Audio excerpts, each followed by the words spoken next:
Good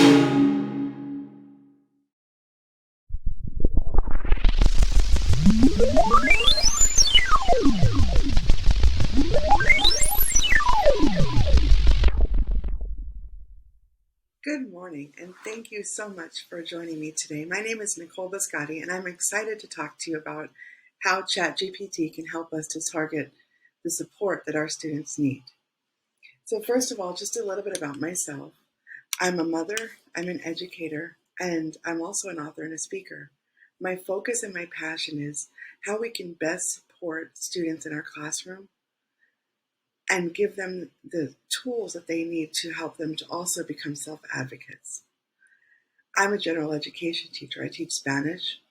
So when I began this journey of learning how to support students with special needs, I didn't have the benefit of a special education background like a lot of my colleagues don't. However, I have students in my classroom that have a lot of different needs, identified and not identified. And some of the needs of my students are fluid, right? So it doesn't mean that every student has to have a 504 to need support. Maybe my student is going through something at the moment and they're just having a time in their life where they're a little more distracted. Or maybe they have a block with a certain topic and they need a little extra support with it. So my approach to support of students in my classroom is proactive, and it's what I call whole class accommodations. I provide supports to everyone. I normalize the fact that we all need support sometimes. And I try to really empower my learners to identify the support that they need and then to access it directly. And that's what's exciting about ChatGPT. So I remember, for example, that at one point my son had an accommodation in his 504 that the teacher was to provide notes for him because he needed a visual aid, particularly in anything involving multi-step directions. So this came up a lot in math.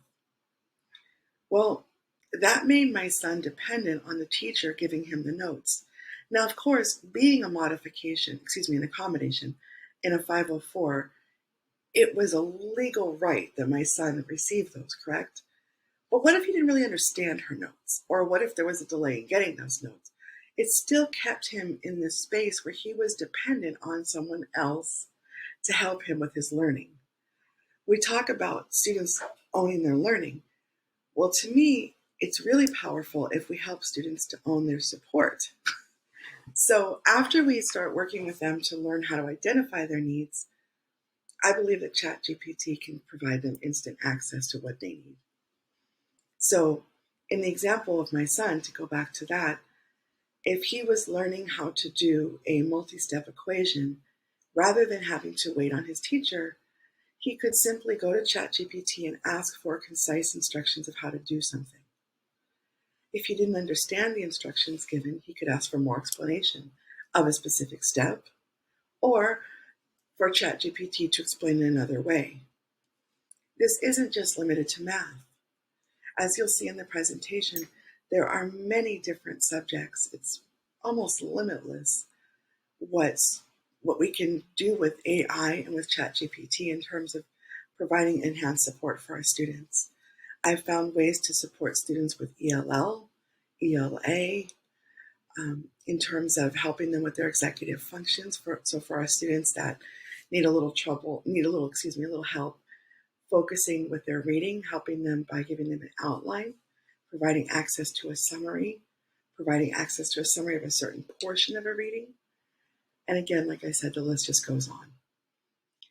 I want to thank you very much for being willing to spend your free time to learn more about how to better support our students. As a mother of a special needs child, that sincerely means a lot to me. Thank you, and I hope you find this beneficial.